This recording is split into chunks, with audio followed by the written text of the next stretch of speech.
It reveals shocking truth.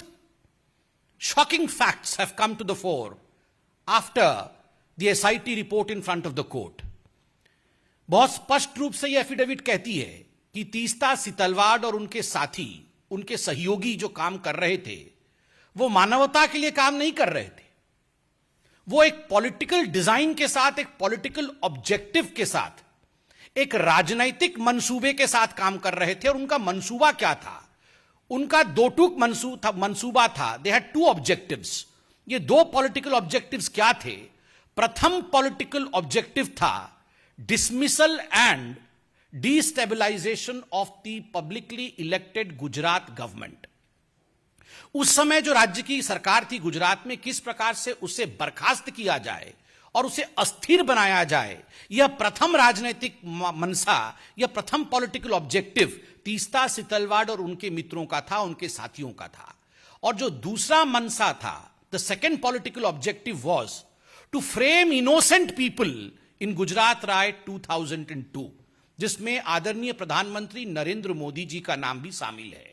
किस प्रकार से नरेंद्र मोदी जी के नाम को शामिल किया जाए, किस प्रकार से उन्हें अपमानित किया जाए, उनको किस प्रकार से पदच्युत किया जाए, किस प्रकार से उन्हें परेशान किया जाए, ताकि भविष्य का एक लीडर जो भारतीय जनता पार्टी को आगे लेने की क्षमता जिसमें है, उसे रोका जा सके। इस मनसा के साथ तीस्ता और उनके साथी काम कर रहे थे। ये जो पॉलिटिकल ऑब्जेक्टिव था, इसका खुलासा एफिडेविट में हुआ है।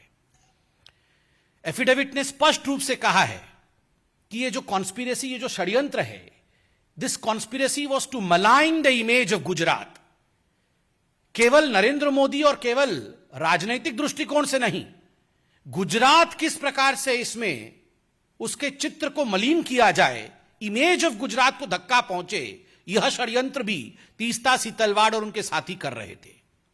और दुख का विषय, जो हम कह रहे थे, जो हम सोच रहे थे, जिस पर डिबेट और डिस्कशंस होते थे, आज एफिडेविट में वो हकीकत सामने आया है कि षड्यंत्र तो हुआ, षड्यंत्र के रचयिता कौन थे? Who were the ones who were driving these conspiracies? Ahmad Patel, Shri Ahmad Patel, जो पूर्व के कांग्रेस के दिग्गज नेता, राज्यसभा के मेंबर ऑफ पार्लियामेंट और मुख्यतः chief political adviser to the then Congress president Sonia Gandhi. मैं आज इस मंच से अहमद पटेल जी की शांति की कामना करता हूं। वो आज हमारे बीच में नहीं है और भारतीय जनता पार्टी संवेदनशीलता में विश्वास रखती है। अहमद पटेल तो मात्र एक नाम है, he is just a name. The driving force behind Ahmed Patel was his boss Sonia Gandhi. Ahmed Patel तो मात्र एक नाम है, काम तो सोनिया जी का था। नाम अहमद पटेल, काम सोनिया जी। इसलिए अपने मुख्य राजनैतिक सचेतक, अपने मुख्य पॉलिटिकल एडवाइजर अहमद पटेल के माध्यम से सोनिया जी ने गुजरात के छवि को धूमिल करने की चेष्टा की। अहमद पटेल जी के माध्यम से सोनिया जी ने नरेंद्र मोदी जी को घेरने की चेष्टा की, उन्हें अपमानित और उन्हें किस प्रकार से निष्कासित किया जाए, इसकी चेष्टा की। और यह पूरे षड्यंत्र की रचयिता सोनिया गांधी है। और आगे बड़े स्पष्ट शब्दों में यह एफिडेविट कहती है, मीडिया से हमने एफिडेविट डाउनलोड किया है क्योंकि मीडिया एफिडेविट चला रही है। And I would like to quote from the affidavit, and I quote, the applicant Setalvad held a meeting with Ahmed Patel and received rupees 5 lakh at the first instance, where the money was given to her by one of the witnesses on the instructions of Patel.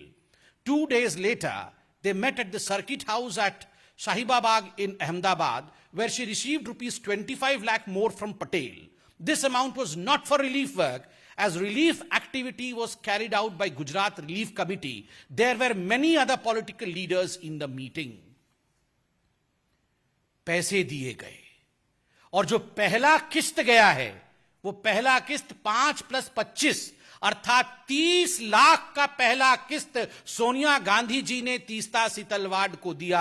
Ahmad Patel जी हमारे बीच में नहीं है। अहमद पटेल जी ने तो केवल deliver किया, दिया सोनिया जी ने अपनी तिजोरी से, डिलीवरी की अहमद पटेल जी ने और लिया तीस्ता सितलवाड़ ने। और याद रखिए, ये 30 लाख उस जमाने में केवल पहला किस्त था। This was just the first instalment. इसके आगे न जाने कितने करोड़ों रुपए सोनिया गांधी जी ने नरेंद्र मोदी जी को अपमानित और बदनाम करने के लिए, झूठे षड्यंत्र में फंसाने के लिए, बीजेपी को नीचे गिराने के लिए, बीजेपी कैसे आगे ना बढ़े इस चेष्टा में, और केवल बीजेपी और मोदी को पीछे रख करके राहुल गांधी को प्रमोट करने के लिए तीस्तासी तलवार का इस्तेमाल इस पैसे से सोनिया गांधी जी ने किया।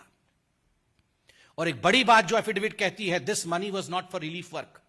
यह पैसा कोई रिलीफ वर्क के लिए नहीं था, किसी गरीब के लिए नहीं था, किसी दुखियारी के लिए नहीं था। यह पैसा उनके पर्सनल यूज के लिए था, क्योंकि गुजरात रिलीफ कमेटी बनी हुई थी। जो भी पैसा रिलीफ वर्क के लिए जाता था वो इस कमेटी में जाता था, और दूसरे पॉलिटिकल लीडर्स के साथ भी मीटिंग हुई।